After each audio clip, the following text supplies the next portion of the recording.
Avoir un bon produit, c'est bien. Lever les barrières psychologiques du client, c'est mieux. Aujourd'hui, on ne va pas juste lister les freins à la vente. Je vais vous donner les clés concrètes pour les débloquer. Restez bien jusqu'à la fin, car le dernier frein est celui qui tue 90% des business. L'absence de besoin. L'absence de besoin est le premier frein à l'achat. Le produit ou le service peut être de qualité, mais le client n'en voit pas l'utilité. Mais bien souvent, le client dit qu'il n'a pas besoin parce qu'il ne réalise pas le coût de l'inaction. Le cerveau humain est programmé pour la suivi et l'homéostasie. S'il n'y a pas de douleur perçue, il n'y a pas de mouvement. C'est ce qu'on appelle le biais du statu quo. Pour surmonter ce frein, il faut créer un écart entre la situation actuelle et la situation désirée. Ne vendez pas les caractéristiques et les avantages de votre produit ou service. Vendez la solution et les bénéfices que le client pourra en tirer de votre produit ou service. L'astuce ici est de poser des questions de diagnostic. Si vous vendez un logiciel, ne dites pas mon logiciel est rapide. Demandez plutôt au client combien de temps il fait pour réaliser une tâche et dites combien de temps votre logiciel le fait économiser. Si vous vendez une formation en cybersécurité, ne dites pas c'est important d'être protégé. Dites plutôt est-ce que vous savez que 60% des petites et moyennes entreprises font faillite après avoir subi un piratage informatique. Cette méthode fonctionne parce qu'elle active chez le client l'amygdale qui est le centre de la peur et de la vigilance. Le client ne voit plus ton produit comme une option, mais comme une solution ou un rempart de survie. Le deuxième frein à toute vente, c'est l'absence ou le manque de budget. Mais bien souvent, quand le client dit que le produit est trop cher, c'est rarement une question d'argent.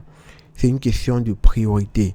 Le cerveau humain utilise le principe de contraste. Un objet à 1000 euros est cher à côté d'un objet à 100 euros, mais il est abordable à côté d'un objet à 10 000 euros.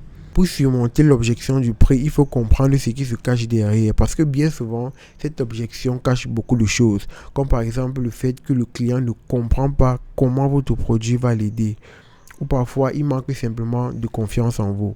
Les stratégies pour surmonter les freins liés au budget sont multiples. Premièrement, renforcer la valeur perçue.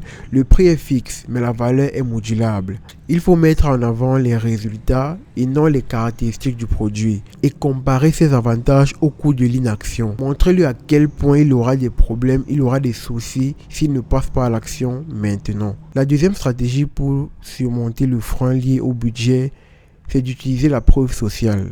Montrer des témoignages clients parce qu'on accepte plus facilement d'utiliser un produit ou un service que d'autres personnes ont déjà utilisé et apprécié. La troisième stratégie, c'est d'offrir des options. Ici, on propose 3 options de prix. Nous avons l'option bas de gamme ou l'option basique, l'option moyenne et l'option premium. Le client ne choisit plus d'acheter ou non le produit, mais d'acheter quelle option. La quatrième stratégie, c'est de faciliter les paiements sans baisser le prix. Ne baissez jamais le prix. Ça montre que vous doutez de la valeur et de la crédibilité de votre offre. Privilégiez les paiements échelonnés en plusieurs parties, mais parfois le prix est réellement un blocage. Si vous sentez que c'est le cas, créez du lien en discutant avec le client pour le fidéliser. Je vous invite à regarder mon autre vidéo sur comment créer du lien et fidéliser les clients. Le lien est dans la description. Parfois, l'obstacle à la vente est le manque d'urgence. Le cerveau humain est paresseux et adore remettre les choses à demain. Pour surmonter cet obstacle, il faut montrer que l'offre peut disparaître d'un moment à l'autre, qu'il y a un bonus pour les 10, 20 ou 100 premiers clients par exemple, et que le bonus est valable durant un temps limité, ou même que le stock est limité. C'est une stratégie qui marche à cause de ce qu'on appelle le biais d'aversion à la perte, qui montre que la douleur de perdre une opportunité est 2 fois plus grande que celle d'en gagner une. En faisant cela, vous créez une tension psychologique que le cerveau ne peut résoudre qu'en passant à l'action. Le quatrième obstacle à la vente, c'est le manque d'envie. Mais heureusement, les clients achètent généralement avec leurs émotions et justifient ensuite leur achat avec la logique.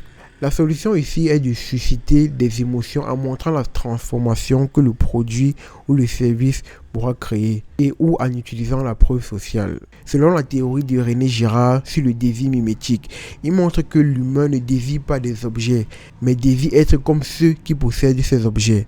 Les gens ne désirent pas forcément avoir une belle montre, ils désirent ressembler à Gims qui possède cette montre de luxe.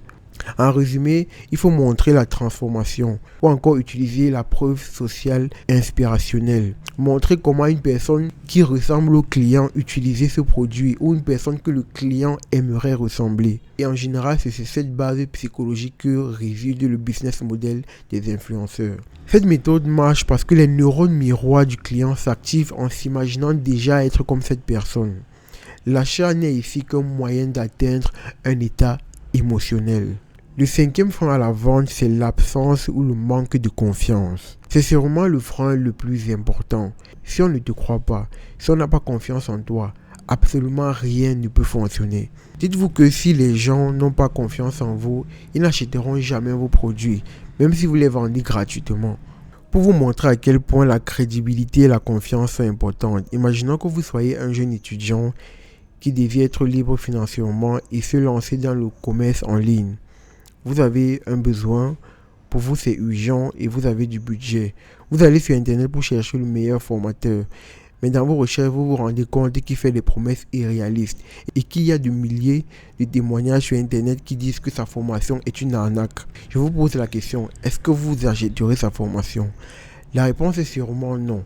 Le manque de confiance et de crédibilité seul vous a dissuadé. Pour inspirer confiance, il faut construire sa crédibilité en apportant des preuves irréfutables, en montrant des études de cas, en montrant des témoignages clients positifs, en montrant son expertise grâce à la création de contenu, en écrivant et en publiant des livres, en faisant des masterclass ou des conférences, en montrant ses diplômes. Pour montrer la confiance que l'on a envers notre offre, vous pouvez proposer des offres garanties ou remboursées. En réalité, vendre, c'est aider les autres à régler le problème et à traverser leurs peurs et hésitations. Si vous comprenez la psychologie derrière chaque frein, vous ne vendez plus, vous conseillez. Dites-moi en commentaire les freins qui vous donnent le plus de difficultés. Si vous avez aimé, je vous invite à liker la vidéo, à la partager et surtout vous abonner pour ne pas manquer les prochaines vidéos sur la vente, la persuasion et le business en général. Prenez soin de vous, c'était Martial et je vous dis à la prochaine.